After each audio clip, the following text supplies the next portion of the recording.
Bienvenidos, al fin llegamos al primer tema del curso. Cuando desarrollamos aplicaciones, el manejo de memoria es crucial y todo comienza por variables y constantes. En este episodio comprenderemos qué son, cómo se vinculan al IPO Model, algunas reglas sintácticas y cómo administrarlas correctamente en Java, JavaScript y Python. Al final de este video, los términos identificador, declaración, asignación, casteo y concatenación deberían de estar claros y disponibles en tu arsenal programático. La forma más abstracta en la que podemos desmistificar la programación es con el IPO Model: Inputs, Process y Outputs, entradas, procesos y salidas. Las entradas son los requerimientos necesarios en cualquier aplicación para funcionar y cumplir su propósito. Los procesos, esas soluciones prácticas y fáciles que creamos para el usuario final.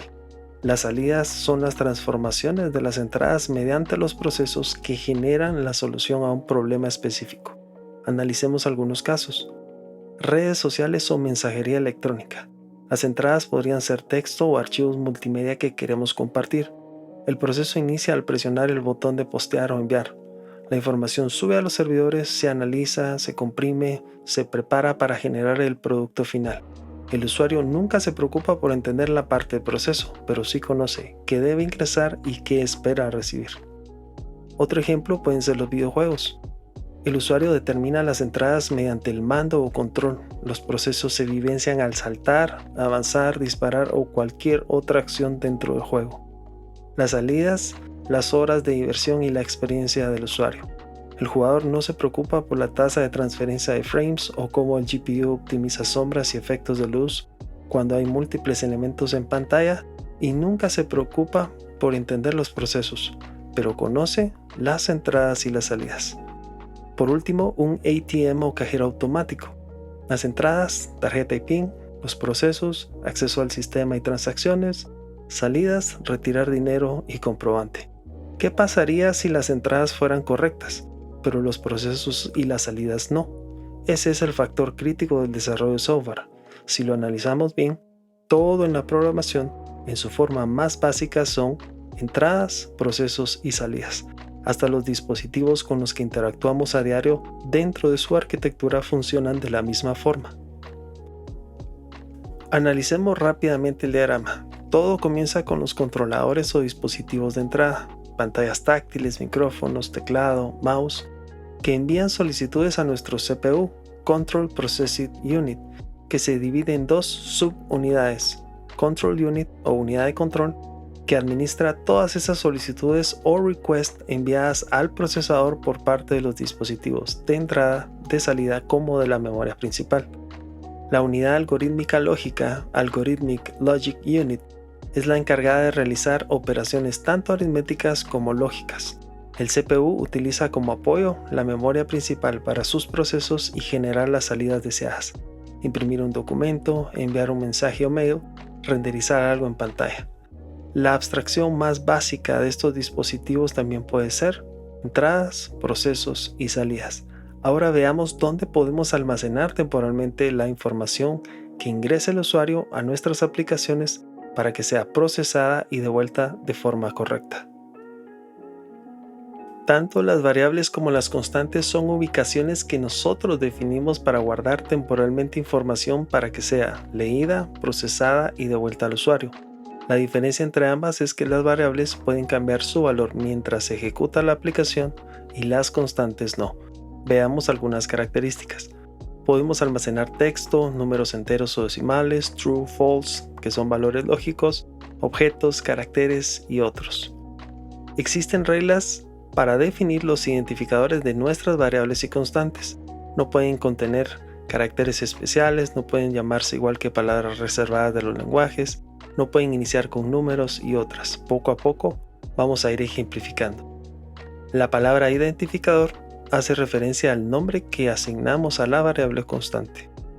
El signo de igual nos va a servir para asignar o inicializar valores en estos espacios de memoria.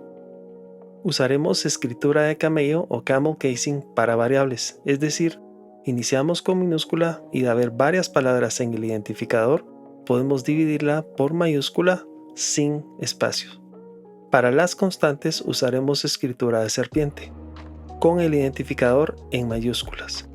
En el caso de Python también las variables se declaran con snake casing, pero siempre en minúscula. Respetaremos las tendencias de cada lenguaje. La administración de variables y constantes radica en su declaración, cuando las declaramos, y su inicialización, el valor inicial asignado. Esta es la etapa donde definimos los espacios en memoria para nuestras entradas, procesos y salidas. En PCInt declaramos variables y constantes con la palabra reservada definir y establecemos el tipo de dato que almacenan con la palabra como. Para inicializarlas utilizaremos otra línea de código utilizando el signo de igual. En Java antepondremos el tipo de dato que almacenaremos seguido del identificador. Los lenguajes de programación nos permiten inicializar en la misma línea. En el caso de las constantes, antepondremos al tipo de dato la palabra reservada final. JavaScript, por ser un lenguaje sumamente dinámico, no requiere ni dispone de tipos de datos. En su declaración, una variable puede tomar el valor que sea en el momento que se necesite. Las declararemos con la palabra reservada let y las constantes con la palabra reservada const. Python tampoco necesita declarar tipos de datos.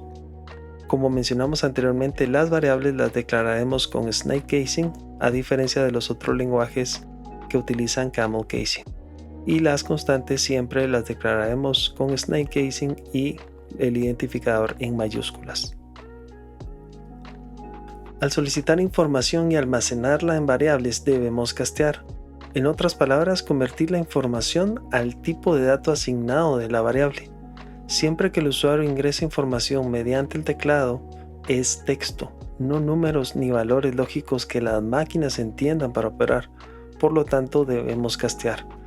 PCInt no castea, solo tendremos el cuidado de enviar la información con el tipo de dato solicitado. No es un lenguaje de programación, sino una herramienta de análisis. Asignaremos esas lecturas mediante la palabra reservada leer.